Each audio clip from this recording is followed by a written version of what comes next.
Afternoon all, this is the second attempt at a video of this MM2. I was a bit idle yesterday and I was only doing this handheld, and it was, well, they're not exactly Oscar winners anyway, are they? But this one was pretty poor. Anyway, MM2, I've posted a little bit about it and a photograph. eBay buy, restored, supposedly a good runner. It is a good runner. I think the description was excellent working condition, or words very similar to that.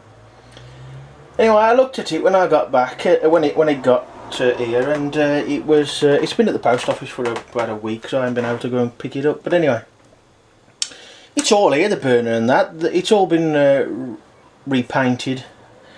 I did have my doubts about the flywheel being the right one, but it does look like the right one. It just doesn't quite look, I don't know, something about it. But anyway, it's quite it's quite fitting.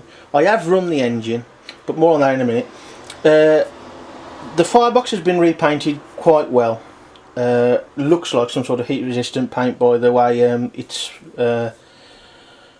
stood up to the initial firing, which was a lot of water everywhere as well, and getting on the mess burner. So we got the mess burner, which in itself is probably what, 12 quid repro now, something like that, 10-12 quid. The base has been repainted. It's actually better painted than I thought it was initially. As I say, the firebox is fairly decently painted. It had been cleaned up. It was quite shiny, but I don't think it had seen anything like Brasso. So I was a bit dubious about, there was a water stain, corroded water stain down this end, and I thought, hello, here we go. So what I did, before I did anything, I fired it up, and the perhaps usual, or more often anyway, the top seal on the safety valve had gone very expanded and soft. That's been changed. A new O-ring on that, which I have a few of, that's been changed. The safety valve itself is okay. I'm hoping the fibre wash is okay as well. I think I've got some somewhere, but where? Anyway, I run it, and filling it up as the instructions say, with it on the slant, leaning on the end of the burner. Filled it up till it starts to run out. Done that. Fired it up, and I got splattered with water. It was like a dog having a wee. Anyway, so I'm going to fill up in a bit and see how much water is, and then go on the measurement exactly. Or maybe just a fraction less than what actually does run out. We'll see how we get on from there. After the initial firing, there was quite a lot of rubbish in the water. It was a funny colour. But I have swilled the boiler out with lemon juice, and actually it come out, apart from a few bit of black bits, it come out pretty clean. But during the first firing, there was a slight leak on the steam pipe at the top of the boiler. And I've had my first go at soldering a steam pipe, and I've never been very good at soldering. Just doesn't happen with me. I can prepare and prepare and prepare, for some reason it just doesn't happen. Anyway, after much messing around with the Aldi gas powered iron, which works very well, cleaning up and soldering, we've got some solder on. It's okay this side. I'm a bit dubious around the other, but we'll try. I've given it a good polish with Brasso, and it's got plenty of finger marks on it because I've not long put it back together. I've cleaned up the piston, which initially was quite tight to move, but just a bit grubby and lack of lubrication. Does seem to be a little problem with the frame. I think it's been squashed a little bit. So I know you get quite a bit of play, but that's a bit much for my liking. But anyway, it was wobbling around a bit at certain speeds. When it's going flat out, it's fine, but when it starts to slow, it does this motion. It keeps going like that, and so on. I'm hoping that the riveting on top of the frame, that was the boiler, is not leaking. There was a bit of water around there, but there was that much water anyway. It could have been anything. So we're going to fill it up and give it another run. Even though it was leaking, it does dance around the board quite merrily. So we'll fill her up and give her another run. Hello again folks. Well, we've put 2 full syringes worth into the boiler, which comes to roughly 120, well a bit more better than roughly 120 millilitres anyway. I'm just going to top up a bit now, see what happens. I would have thought about 120 would have been the norm. That's 125.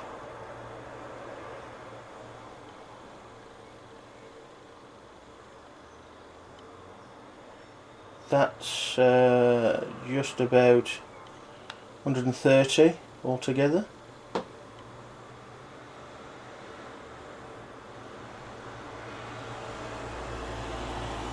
That's 135.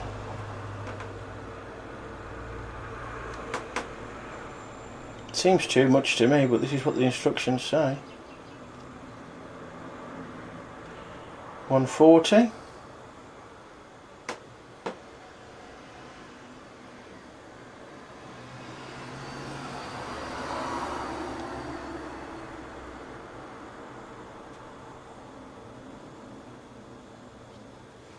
That's 150 ml, I think. A slight airlock.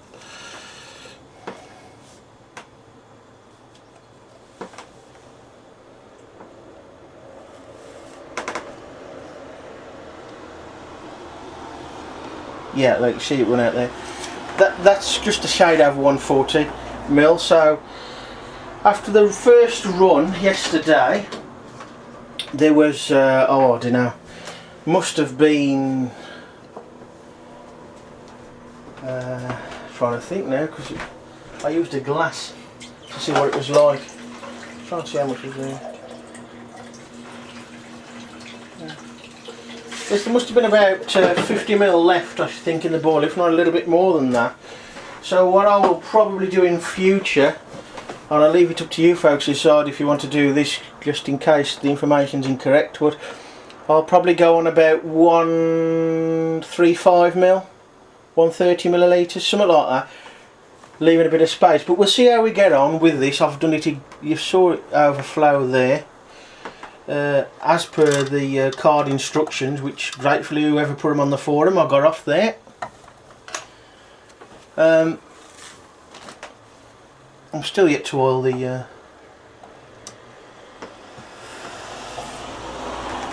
frame, but we'll do that in a moment. Just try and stop it dancing around when we get to it. Anyway, we can sort that. So, as you can see, oh, I had a look last night. 1967 to,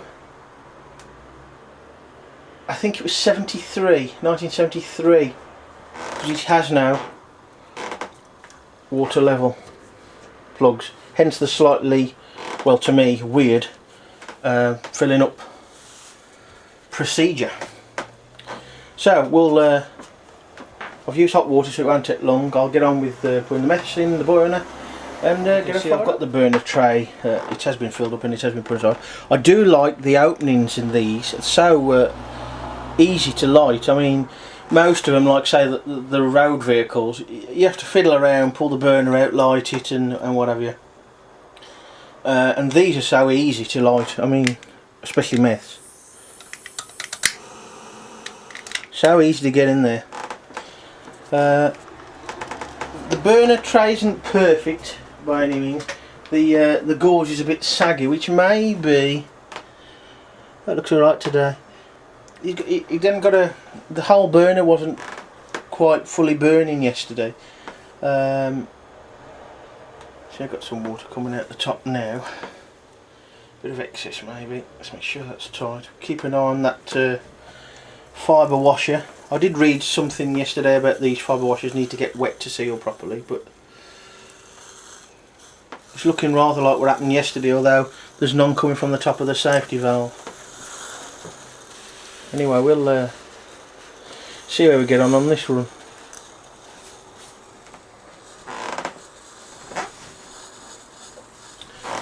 Just had a bit of oil on the Yeah, a lot of water coming out that seal. I think next time we'll change that. Probably got a bit too hard over the years. And we'll just wait for it to get up pressure. Oh, it's still water coming out of the base of the safety valve. As tight as I can really tighten it with my fingers, so there we go. Wait for the water to come squirting out. It got me. Oh, that's beautiful.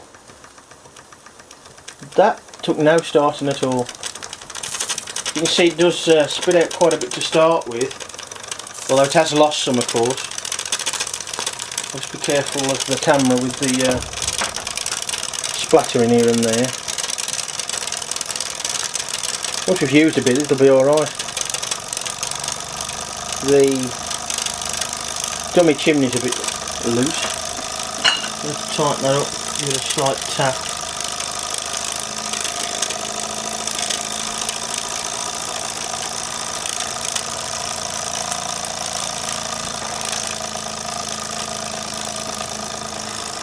Obviously it should be a bit more, should be screaming along really. But the fuel's been affected by the water. Of course, can't see. Oh, they're very, very affected. So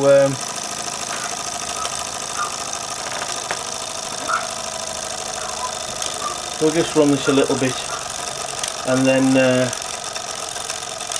yeah, we'll replace that seal when she's cooled down a little bit. So there we go, folks. Replace the seal with the modern O-ring from Mamod. Actually, I bought a few a while back. She's starting to dance around already. Bought a few odds and ends from Mamod, you know, just in case, which is good because it means I've got some that I could use. Obviously the safety valve's working fine now and not chucking out water unnecessarily. Looking at that, I think my soldering's holding, I hope, and she's going well. I'd like to have something for her to power to make it a bit more interesting for you, but apart from rejigging the workshop, there's nothing really available at the moment. But I'm looking to get something together for all the engines, the stationary engines, to be doing something, even if it does mean swapping them around on the workshop and that. And in a bit I'm going to start on the SP6, give that its first run, and the SP5D.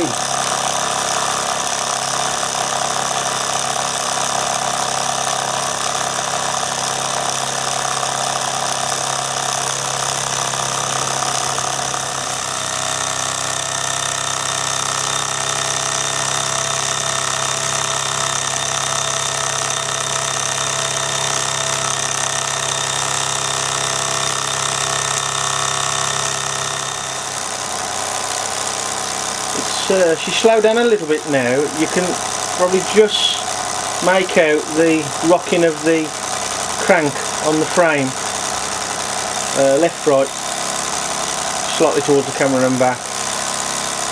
When it's going, it's like it's natural vibration, I suppose. When it's going flat out, no problem at all. What I could do with put a spacer on that, but it's the press fit one and I'm loath to take it off, that press fit flywheel. Although I could get one from the factory which is screw fit, just the same, but screw fit.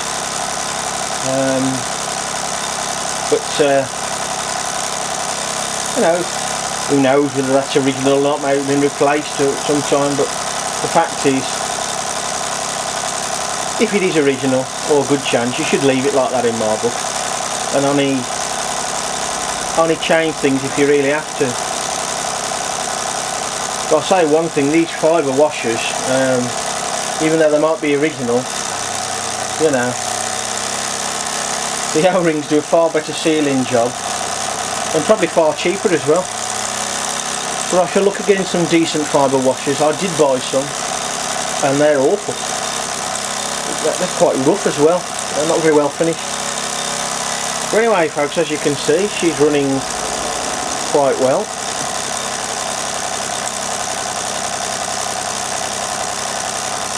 And all I'll do now is, for the time being, when she's run out of puff, I'll give her a good clean again and keep an eye out for a few more. Be nice to have a few flatbeds, but as you probably all know, they're quite hard to get hold of, and people seem quite eager to get them when they do turn up. But anyway, not bad. I think it was 19 quid plus post, of course, so it was about 20, what, about 24.50 all in. And just going back to the frame, I have tried to basically pull it out a bit so it stops this jigging. If you were driving something, the belt would probably stop it moving anyway. But nice runner. I'm looking at the fuel, it's had a bit of water on it again, so probably do a little bit quicker. But I'm just looking now, let's find a little torch, at the rivet on top of the frame. So I thought that might be leaking a little bit. Probably there's been that much water coming out with that seal, like, who knows.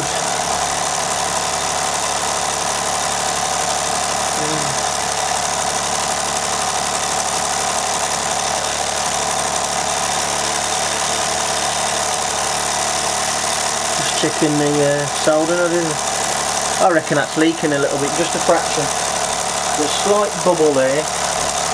But with the exhaust coming out and down on the pipe, who knows, it's not coming from anywhere else around there. I need a bit more practice with the old soldering. I'm just checking there around by the rivet on the frame. There's definitely a bit of water under the frame. Hardly anything, but there's been so much water, of course. It could be just that, sort of sweating off. So to keep an eye on that. Check this. The fuel must be drying out a bit. That's a nice steady flame.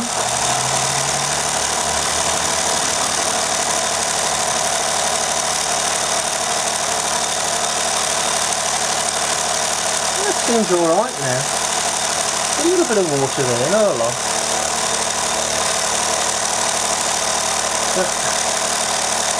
He was definitely weeping last night. That seems alright now.